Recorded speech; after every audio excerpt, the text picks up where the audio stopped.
After years of no contact, parents sit me down and give me a letter. So I open it, and they tell me it's time for me to take risk and help the golden child to treat her infertility. Growing up, it was always clear that my sister Mary was the favorite. She's 2 years older than me, 33 now, and it was like she could do no wrong in my parents' eyes. I mean, she was the classic golden child. My mom would go on and on about how pretty she was, how athletic, how smart. Basically, she was everything they ever wanted. They'd even call her their golden apple or baby pie. Meanwhile, I always felt like I was in the background, like an afterthought. I was born 2 years after Mary, and let's just say I was not part of the plan. My parents didn't hide the fact that I was a surprise. On top of that, I was born premature with a heart condition. The whole situation with my health became another reason for them to treat me differently. I was in and out of hospitals my entire childhood, and every time they'd make these passive-aggressive comments about how much money I was costing them. I can't even count how many times my mom would say something like, "We'd be better off if we didn't have these medical bills." It always made me feel like a burden, but here's the thing, they didn't even pay for most of it. My grandparents covered everything that insurance didn't, but somehow my parents still held it against me. Looking back, I don't think they ever forgave me for being born with a heart condition. It's like they were resentful that I was an imperfect child or something. And while they were busy treating me like a drain on their resources, Mary was getting treated like royalty. She got all the praise, all the attention. She was the star athlete, always the pretty one, and they acted like she was some sort of blessing from the heavens. But it wasn't just my parents. Mary herself played into this whole thing too. She knew she was the favorite, and she took full advantage of it. She was mean to me, like straight up bullying me, and my parents just shrugged it off. I remember one time she shoved me down the stairs because I accidentally touched her school project. I had a bruise on my back for weeks. My mom's reaction? She told me to be more careful around Mary's things. It was like I was invisible unless I was causing them a problem. It was lonely growing up like that. You'd think having an older sister would mean we'd be close or something. But no, she didn't want anything to do with me unless it was to make fun of me or blame me for something, and my parents just let it happen. It wasn't like they didn't see what was going on, they just didn't care.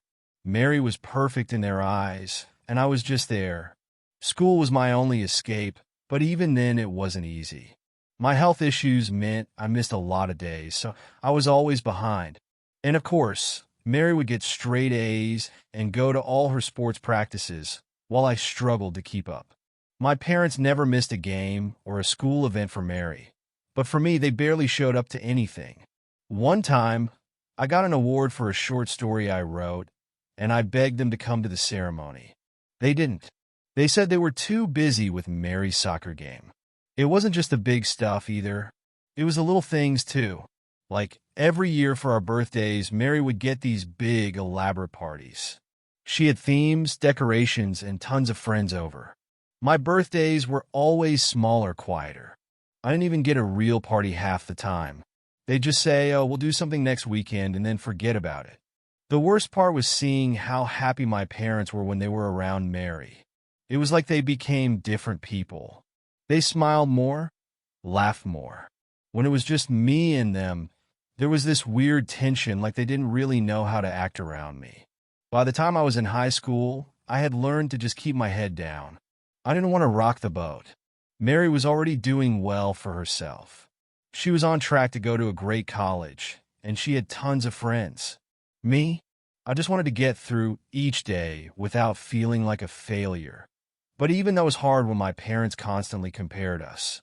"Why can't you be more like Mary?" They'd say. "She's doing so well. You should try harder." It felt like no matter what I did, it wasn't enough. Even when I did something right, like getting good grades or doing well in a school project, they'd just brush it off. But the minute I made a mistake, they'd be all over me. I remember getting a C in math one time, and my mom flipped out. She acted like I had ruined my entire future.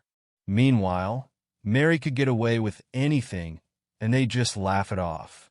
It was exhausting, always being second best. I never felt like I could be myself around my family because I knew they didn't really care about me. They cared about the version of me that didn't exist. The one who didn't have a heart condition, who wasn't always sick, who could keep up with Mary. But that wasn't me, and it never would be. The real breaking point for me came when I graduated high school. I was so done with the whole situation, I just wanted to get out. I begged my grandparents to help me go to college far away from home. I didn't care where, I just needed to get as far from my family as possible. My grandparents, bless them, were the only ones who ever really supported me. They paid for my college, and I went several states away. I can't even describe how good it felt to finally leave. For the first time in my life, I wasn't living in Mary's shadow.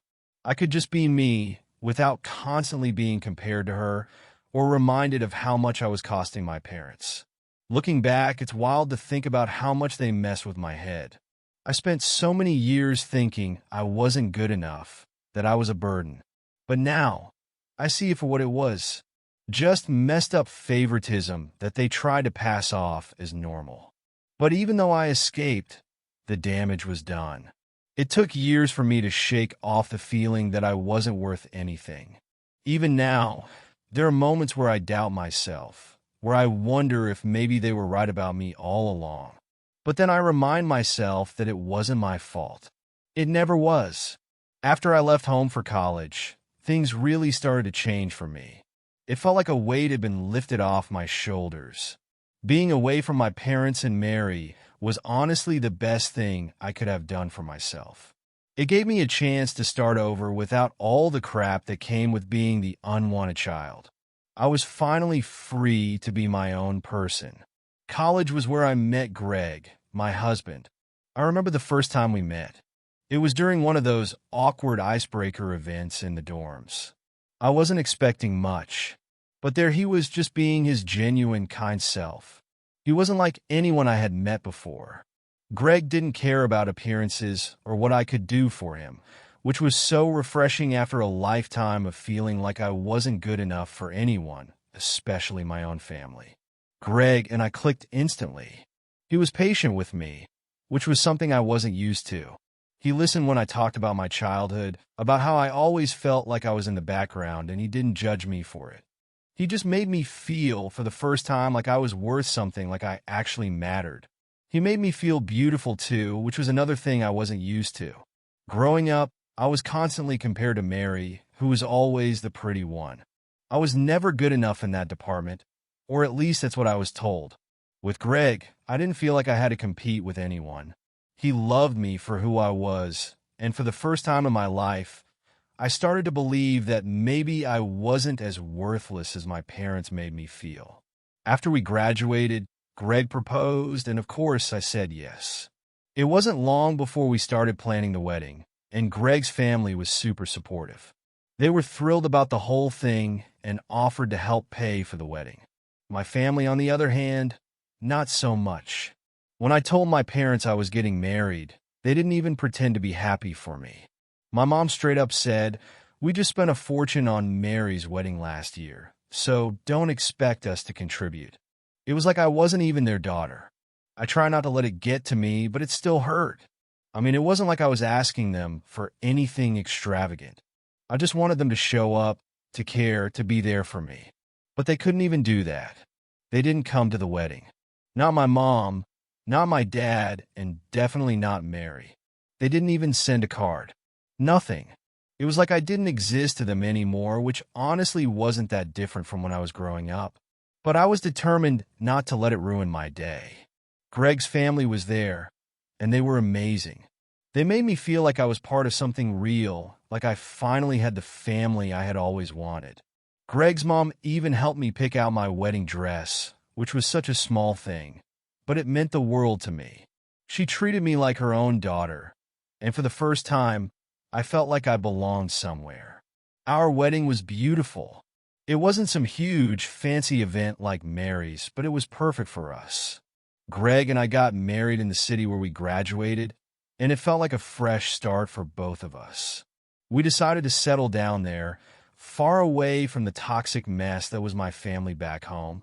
I kept in touch with my grandparents, of course, but outside of them, I barely spoke to my parents or Mary.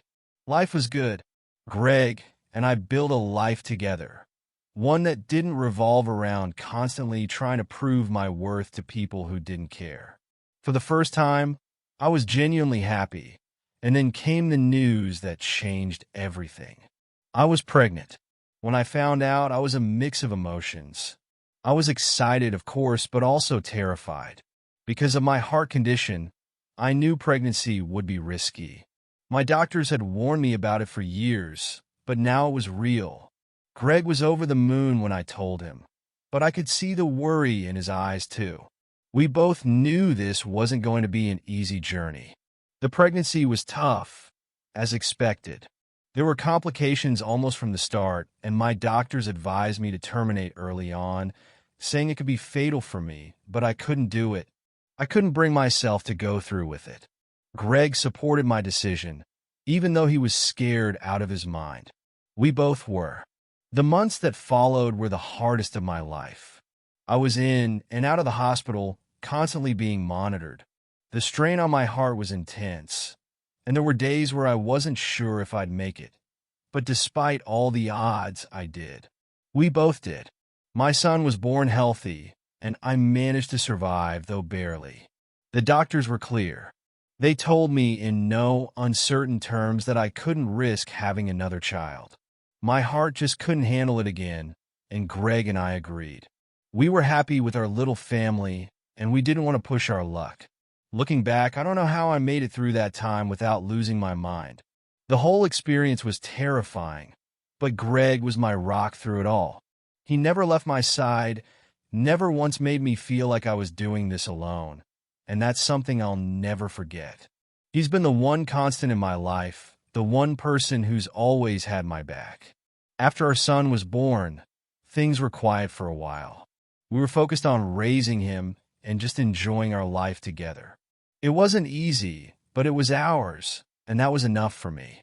I had finally built something good, something that wasn't tied to all the pain and rejection I grew up with. It wasn't perfect, but it was mine. After a few years of just living our lives quietly, something I didn't think would happen happened. We moved back to my hometown. It wasn't really by choice, though. My grandpa's health had started to go downhill fast, and he was the one person from my family I actually cared about. He was getting older, and the last thing I wanted was for him to pass without me being close by, you know? So Greg and I talked it over, and we decided to move back just to be near him.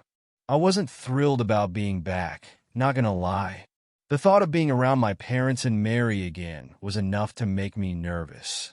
I knew how things were when I left, and I wasn't expecting any miracles in the years that passed, but I didn't want to regret not being there for my grandpa, and that was more important to me than dealing with old family drama. When we first got back, I tried to keep my distance. We moved into a place on the other side of town, far enough that we didn't have to see my family unless we wanted to. I figured I'd just visit my grandparents, check in on them, and avoid my parents as much as possible. That was the plan, at least. But of course, nothing ever goes as planned when it comes to family, does it? From the moment we got back, my parents and Mary were acting different. Like really different. All of a sudden, my mom was calling me, asking how I was doing, telling me how proud she was of everything I had accomplished. I mean, where was all this when I was growing up? It was like they had suddenly decided to flip a switch and become the loving family they never were. My dad would send texts every few days, asking how Greg and I were settling in. Even Mary, who had always treated me like I was beneath her, was suddenly super nice, making an effort to chat with me whenever we bumped into each other. I wasn't buying it, though. You don't go from being treated like crap your whole life to suddenly being the favorite child just because you moved back home.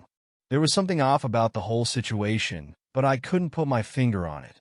Part of me wanted to believe that maybe they had changed, that maybe they realized how horrible they had been, and this was their way of making up for it.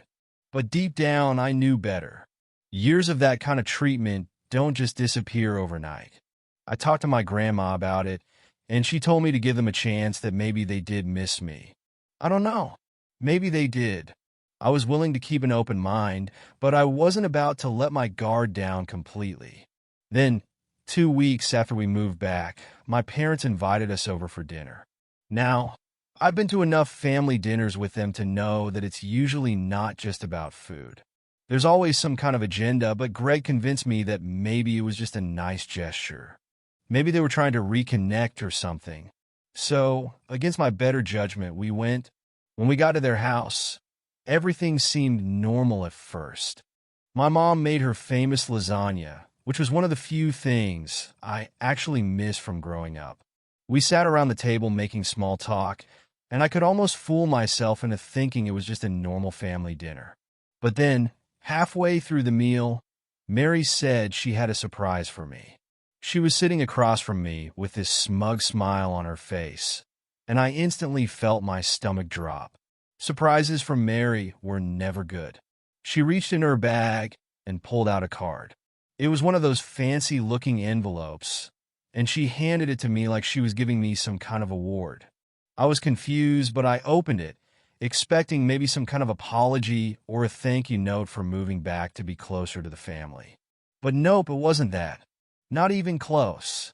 Inside was a letter congratulating me for becoming her future baby's carrier. I kid you not. She wrote it like I should be honored or something, like it was some privilege to risk my life for her. My first thought was that this had to be some kind of joke, but the look on her face told me she was dead serious.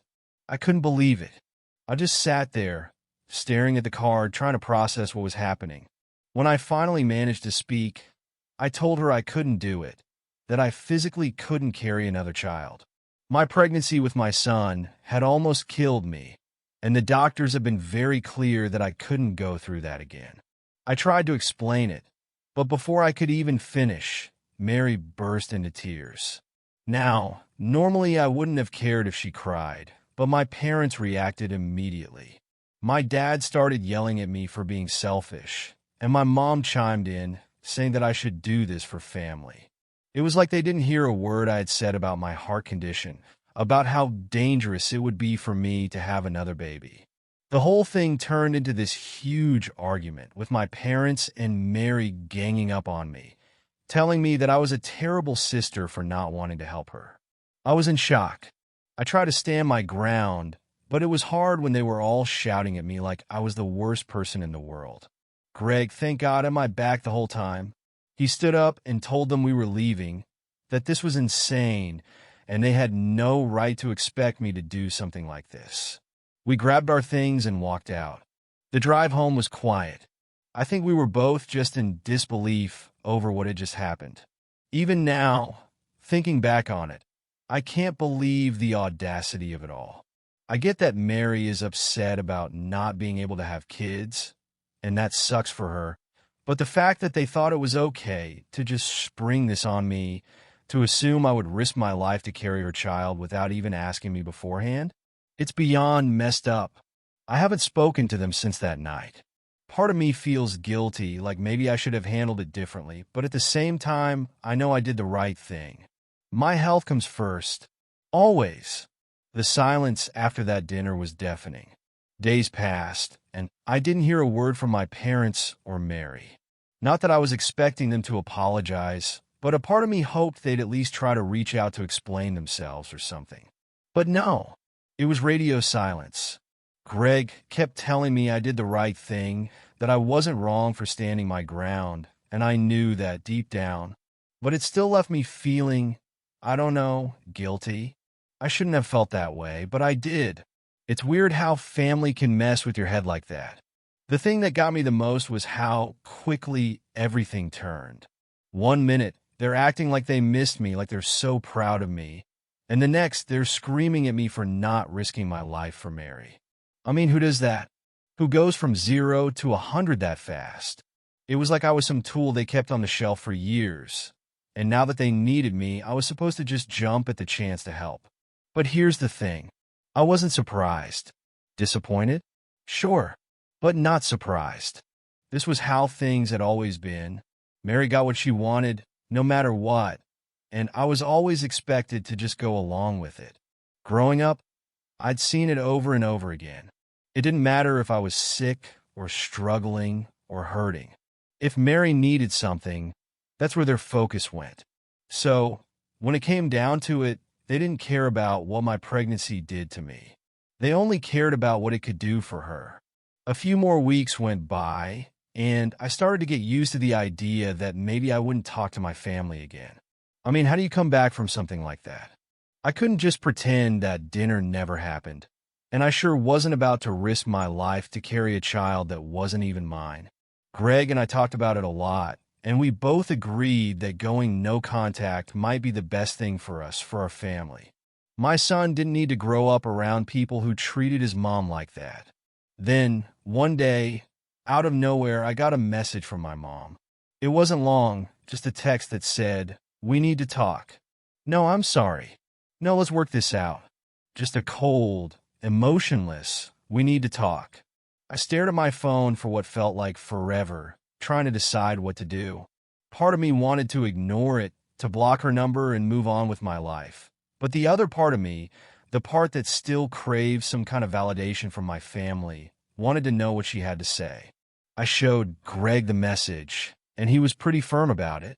He told me that if I responded, I needed to be ready for more drama. He was right, of course, but I still couldn't help myself. Against my better judgment, I replied. I kept it simple, just asked, "What do you want to talk about?" Her response came quickly. She said she wanted to meet, that it was important. I asked if Greg could come too, and she immediately said no. That was a red flag if I'd ever seen one. Why couldn't my husband be there? It wasn't like I had anything to hide, and if this was really about fixing things, shouldn't he be involved too? But no, she insisted it had to be just me. Despite all the warning signs, I agreed to meet her. I don't know what I was expecting. Maybe some kind of heartfelt apology, or at least an acknowledgement of what they'd done, but I should have known better.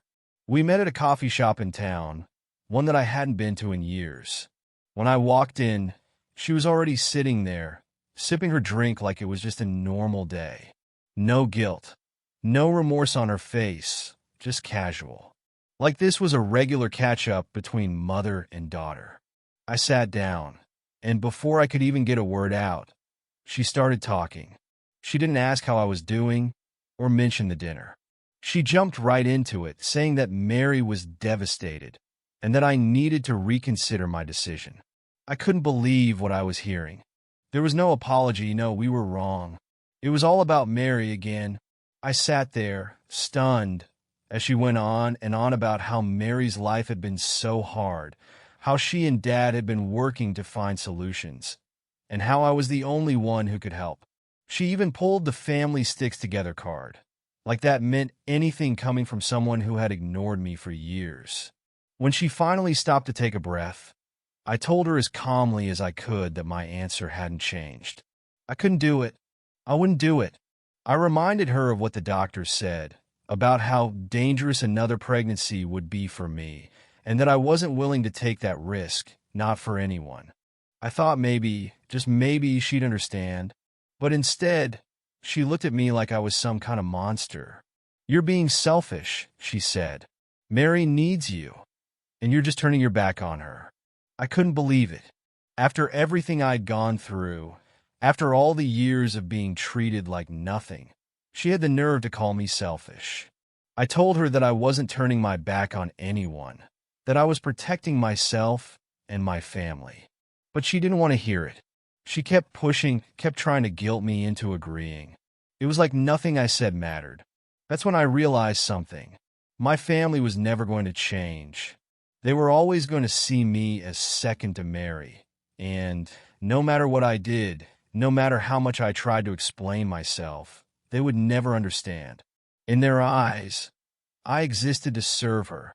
And the minute I refused, I became the villain. I stood up, told her I was done, and walked out of the coffee shop. I didn't look back, didn't wait for her to respond. I was done. Done with the guilt, the manipulation, the constant feeling that I was never good enough. I wasn't going to let them drag me back into their toxic mess. Not anymore. When I got home, Greg was waiting for me, and I told him everything. He wasn't surprised. He knew, just like I did, that this was how it was always going to be. But now I felt something I hadn't felt in a long time. Relief. I was finally free. After walking out of that coffee shop and telling my mom I was done, I really thought that might be the end of it. I mean, how many times do you have to slam the door shut before people realize you're not opening it again? But of course, they didn't get the hint. A few days after the whole meeting with my mom, I started getting texts from my dad. It was the same thing all over again. Your mom told me what happened, and we need to fix this. You're tearing the family apart. Tearing the family apart? Really? It's funny how they never said anything about the years of neglect or the way they treated me growing up. But now, I'm the one tearing the family apart because I won't give them what they want. It was so typical. Everything was always flipped around so that somehow I was the bad guy. I didn't even respond to his messages. I couldn't. I was done trying to explain myself to people who clearly didn't care about me in the first place. But it didn't stop there. My phone was blowing up. Mary, of course, started texting too, only her messages were a lot more intense. She didn't even try to pretend she wasn't angry. How can you be so selfish? You owe me this. I would do it for you in a heartbeat. First of all, that was a lie. Mary wouldn't do anything for me, let alone carry my child if I was in her position. She wouldn't even give me a ride to school when we were younger if it was out of her way. I don't know who she thought she was fooling, but it wasn't me. Her whole "I would do anything for you" act was just another way to guilt me into doing what she wanted. The messages kept coming, and I just couldn't take it anymore. It was like no matter how many times I said no, they refused to accept it. Greg kept telling me to block their numbers, to just cut them off completely. But it's hard, you know? Cutting off your family is a big decision. And even though I knew it was probably the best thing for my mental health, part of me still wanted to keep some kind of connection. I guess I wasn't fully ready to let go, even after everything. A few more weeks passed, and it was quiet again. I didn't hear from them, which honestly made me a little uneasy. I kept waiting for the next round of guilt trips or manipulation, but nothing came. I tried to focus on my own little family. Greg and our son were my world, and that's where my energy needed to be. But in the back of my mind, I knew something else was coming. It was just a matter of time. And then it happened. One day, out of nowhere, I got a call from my grandmother. She's always been the one person in my family who truly supported me. So when I saw her name on my phone, I picked up immediately. I expected her to ask how things were going or check in like she usually did. But the second I answered, I could hear the tension in her voice. "Sweetheart, I don't know how to tell you this, but your parents are planning something. You need to be prepared." My stomach dropped. "What do you mean, planning something?" I asked, trying to keep my voice steady. "They're talking about going to a lawyer.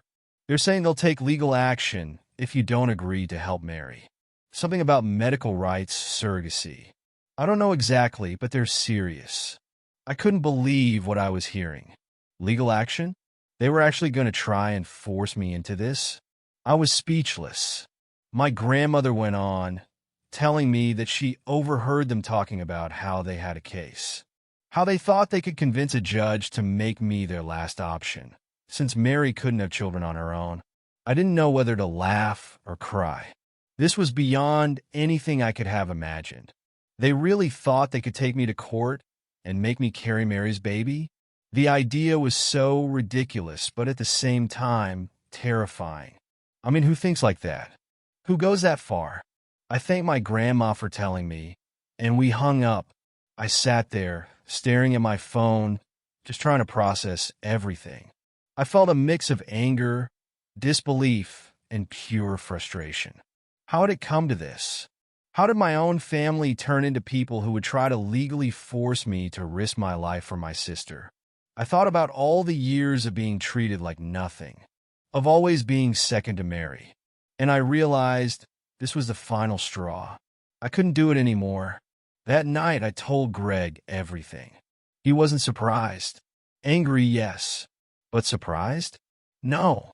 He knew as well as I did that this was just another way for them to control me, to make me feel like I owed them something. But I didn't owe them anything. Not anymore. Greg suggested we contact a lawyer just to be safe. Even though it seemed insane, we needed to be prepared for whatever they might try. So, we did. We met with a lawyer a few days later, and I explained the whole situation. The lawyer was amazing, understanding, but also ready to fight for us if it came to that. She reassured me that there was no way they could force me into being a surrogate, especially with my medical history. But she agreed it was better to be prepared in case they actually tried something. A few weeks went by, and I didn't hear anything. No legal threats. No more texts from my parents or Mary. It was like they had finally backed off, but I knew it wasn't over. The damage had been done. I couldn't go back to pretending like everything was fine.